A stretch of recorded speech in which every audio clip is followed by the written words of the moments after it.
some of the other news going on is Snoop Dogg owning Death Row. Beautiful. Yeah, Snoop Dogg owning Death Row. Beautiful move. Beautiful move.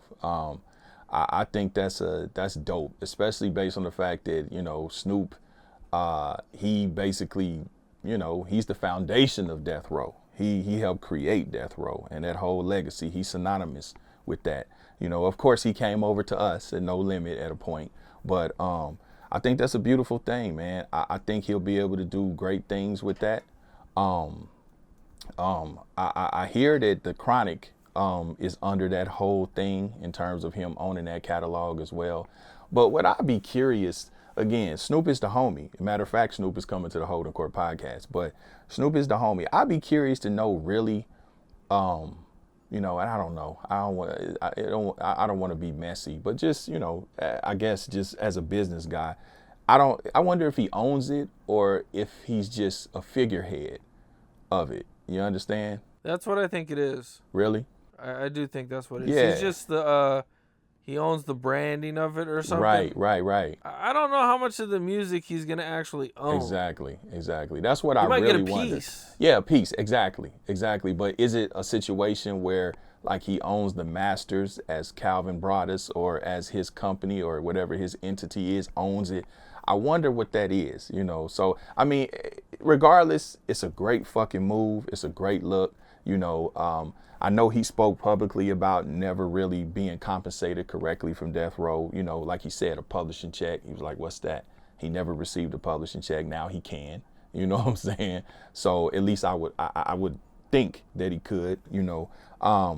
I think it's a beautiful thing, bro. I think he's gonna do great things with it. I know he's trying to go off into the NFT space with it. I still ain't wrapped my head around the NFT shit, so I don't know what that means. But you know, I think Daz and Dog Pound and shit trying to do some shit under the Death Row. I hope he really, you know, gets some of this young talent, you know, and it not just be a retro label. I hope it's just not a retro brand where they just start re-releasing old shit. We know what that is. Bring in some new blood, bring in some new talent, you know what I'm saying? Like be Big Uncle Snoop, you know what I'm saying? And put some of these young guys up under that and brand it as the Death Row of today. I'd like to see that.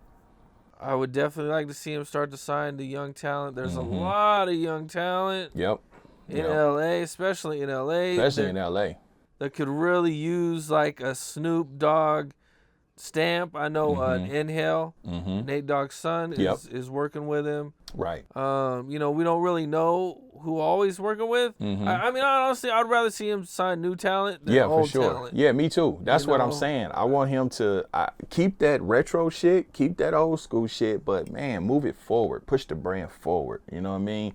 And Snoop got a big heart. Snoop is a good dude. You know what I mean?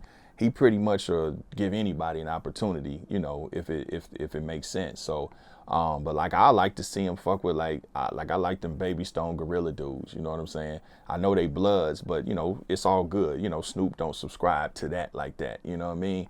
But I like to see him really get a lot of the young talent, and not just in LA, just anywhere. Period, and be able to mentor them too. And because he was kind of doing that at Def Jam, he was kind of serving as like A&R. You know what I mean, at Def Jam and kind of mentoring them. But now he can do it, you know, under Death Row. So I think, you know, turn Death Row into like how Motown was back in the day, where they really got the talent, the young talent, and fostered it. And really not only music wise, but teach these young guys how to, you know, really outside of music, grow as men and young businessmen, you know what I mean? And really seize the opportunity and move the culture forward. That's what I really would love to see him do. Well, did you see him taking a shot at Suge at the Super Bowl? No, when he did, I watched it. I didn't catch it. What did he do? Didn't catch it. Okay, so, you know, Suge had his incident at Tam's Burgers. So on the stage, there was a big old Tam's Burgers sign. I saw that, yeah. So, yeah. I don't think that was taking a shot. I think really? You're reaching with that, Cam. Why would you reaching with that, Cam? Why would you give Tam's Burgers millions of dollars of free advertisement? No, man. I think because Tam's is a staple in Compton. Tam's is not a staple in Compton. It is a staple in Compton. How you know? Because people from Compton have told me. Really? Yes, there's Louis Burgers? Yeah. Which is a staple in Compton. I don't know that was a shot. Why Tam's though? Maybe he like fucking Tams. Who knows? On, bro. You know what I'm saying? Because Dre, you got to think Dre paid for that shit. Millions of dollars. Dre paid, but think about it. Dre paid for that shit, right? Wasn't they filming at Tams when the shit went down, right? Was they doing something at Tams? No, that's where that's where Suge ran that guy over. No, I know, but they were over there. Some of the crew was over there for a reason. They were doing something at Tams, correct? I don't know. Okay, so there's some type of connection with Tams, right? But Dre paid for that shit. So I don't think it was Snoop. I mean, maybe it was Dre. I don't know. I think you're reaching, Cam. I think you're reaching, bro. I just think because Snoop why would you do why the why out of all the places in Compton? Yeah. Why that one? I mean, but Snoop has publicly said that he got love for Suge. You know what I'm saying? Does he? Because I heard he hasn't put no money on his books. I don't know, bro. We all speculating, bro. Does he have love for? Does he have real love for? I think, but think about this: if Snoop didn't mince his words when he didn't have love for Suge. So if he did feel a way, Snoop didn't have no problem saying it in the past. So if he felt the way about dude, I think he would say it at this point. I mean, Suge. You could be right, but I think Snoop's in a different space now. He is, which is why I think the same Snoop from 20 years ago. Exactly, which is why I think that he wasn't taking a shot at him.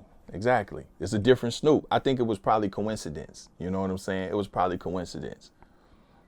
Because, I mean, think about it. If he was going to take a shot, he could have did one of his diss songs against him.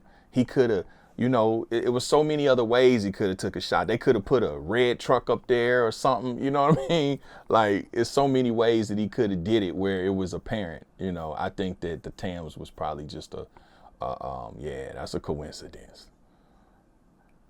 Okay, it's a crazy coincidence. Yeah, if it's a coincidence. Yeah, that's a coincidence, man. I don't know. Yeah, I'm not sure. Because I know if I'm a diss a motherfucker, I'm just gonna say it. You know what I mean? You're on the Super Bowl. You're on the big stage. Yeah, but you got to think mainstream. But they can't really come out and just be like this. Bro, come on. The Super Bowl. They was cripping. Nigga was cripping at the Super Bowl. Think about it. Mainstream media don't understand the lingo and nuances of our culture like that. Snoop up there talking all that gangster shit, crip walking and all of that shit. And everybody, mainstream white people is dancing to it. Oh, Snoop Dogg, we love him. They don't understand the lingo like that.